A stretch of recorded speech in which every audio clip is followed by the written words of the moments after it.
All right, we're excited now to be joined by Coach Tony Dungy and Rodney Harrison. Guys, thanks for taking the time to stop by and talk with us on your way up to Buffalo for Sunday Night Football. We got a Colts in the house right now. I wasn't going to say anything about that. You make it so casual. Remember, he used to be the enemy. A little different being here, but I'm enjoying it. I've been treated well. Thank you. Well, speaking of those years, you guys are both intimately familiar with Mike Vrabel, going against him, playing with him.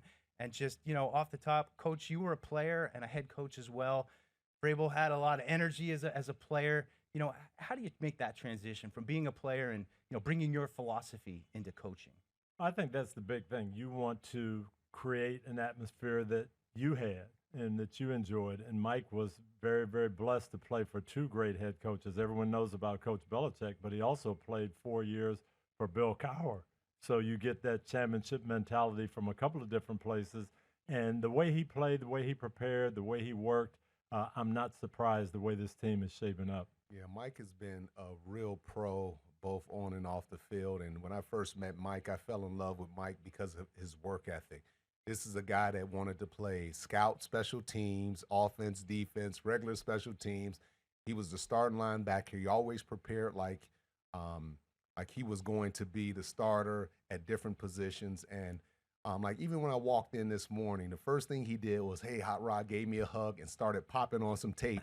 And we watched tape for like 20 minutes just of guys not hustling, guys bad technique. But this is what the Patriots getting it. They're getting a real football guy, a guy that's very passionate about the team, that's going to do everything in his power to put the team first. And that's how you become successful. Yeah, Rodney, you played 6 seasons with him. He's a player that kind of had the same intensity you did, bringing it to practice and into the game. Was there a particular story or moment when you got here and you said this guy might be headed to being a head coach in the NFL? Well, he would always correct Romeo Crennel and Mangini and all these guys. Like all our coaches, he would pull us to the side. No, that's not the way you do it. And he would correct them. And I'm like, this guy is really smart. And then his best weapon was he was always busting on Tom Brady, always giving Tom Brady a hard time. And I'm like, this is the type of guy I want to play with. So we just kind of connected over our work ethic and just the trash talk, and a guy that I could definitely trust on the field. Well, his team now 2-2, coming off an inspiring win last weekend against the Panthers, put up a bunch of points. Looks like Josh is assimilating back into this offense with Drake.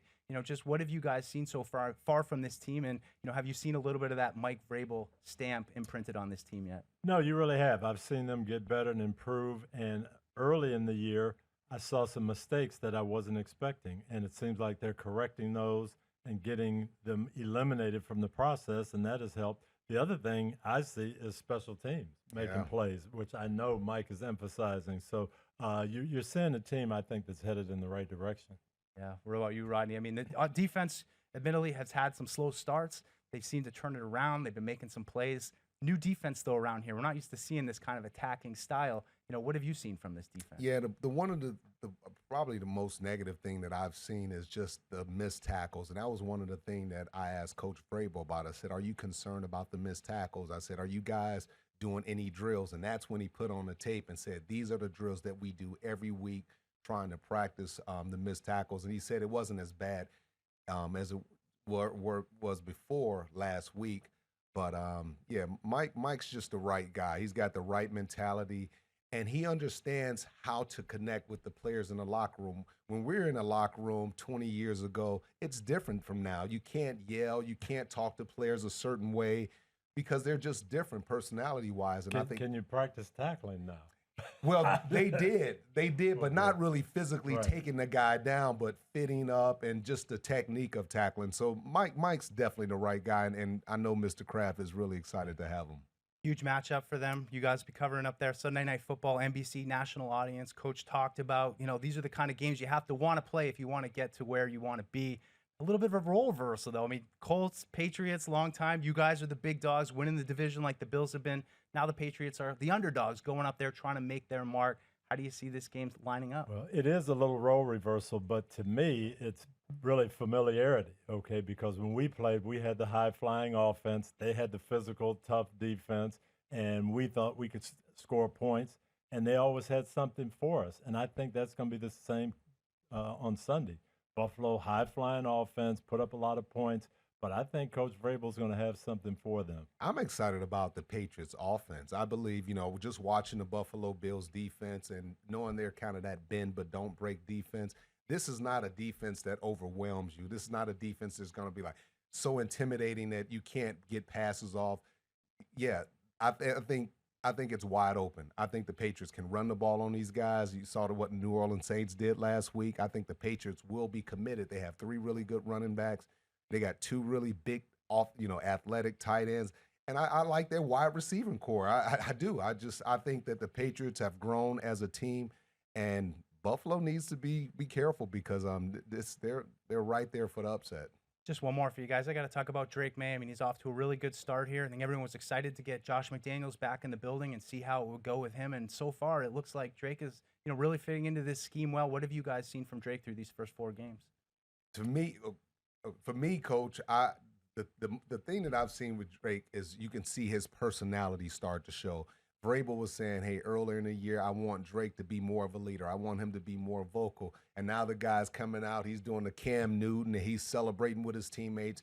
And to me, that's a sign that he's becoming more confident in himself, but more confident in the system. And now that you're allowing him to play with the weapons, the young weapons that they have around, I think they've done a really good job. And one kid that I'm really been impressed with, too, is Will Campbell. Let's not forget about him. I think he's come in and done a really good job. Yeah. Coach, I'm just asking, I mean, you had Peyton Manning, and, it was a development process for him as well. And that's, what we talked about a little bit with Drake. I mean, can you speak to that a little bit? Yeah, and I think Drake is really blessed to have Josh McDaniels. Yes. Going against him over the years, the one thing Josh does is he looks at his quarterback. What does my quarterback do well? That's what I'm going to emphasize. And I'm going to build on that. So whether it's Tom Brady, I've got a system for him. Jacoby Brissett has to go in. I'm going to do what Jacoby does well. Jimmy G goes in. I'm going to win with him and do what he does well. And he's going to do what Drake Maye does well. Now, it might take him a little while to figure that out, but I think they have gotten that, and you're seeing Drake play better and better every week. Coach, I think Coach hit it spot on. I think Josh McDaniels is the key. I mean, this is a guy that's worked with all these different quarterbacks, and just what the level of confidence that you can see in Drake. You see Drake coming up to the line of scrimmage, taking control, and just playing with more confidence. You ask his teammates to say, hey, we love Drake. This is only the beginning. So there's an opportunity for him to get a lot better, and just really excited for him. Yeah, I actually met Drake at North Carolina. My old quarterback coach, Clyde Christensen, was there, and I was speaking at a clinic, and he introduced me to Drake and just told me, I believe this guy should be the first player drafted. He's that good, he is a guy that brings everybody together. So I was really curious to see how he was going to do. His players at North Carolina loved him, and I think that same thing is happening here. But, you were the guy that told me, because I was a little – should they get Marvin Harrison Jr.? Should they get someone else? But you told me, said, man, Rodney, this kid is a really great kid. And he's going to come in, impact this locker room. He's going to be a difference maker right off the top. Awesome, Coach Rodney. Thank you so much. Maybe the best news, about 80 degrees, I think, up there in Buffalo. So it won't be November, December. It's going to be nice for you. Nice. And you got a coat and a Patriot hanging out with you. There you go. It's a little surreal. But thank you so much for the time, and have a great time covering the game on Sunday. Good job. Thank you, buddy.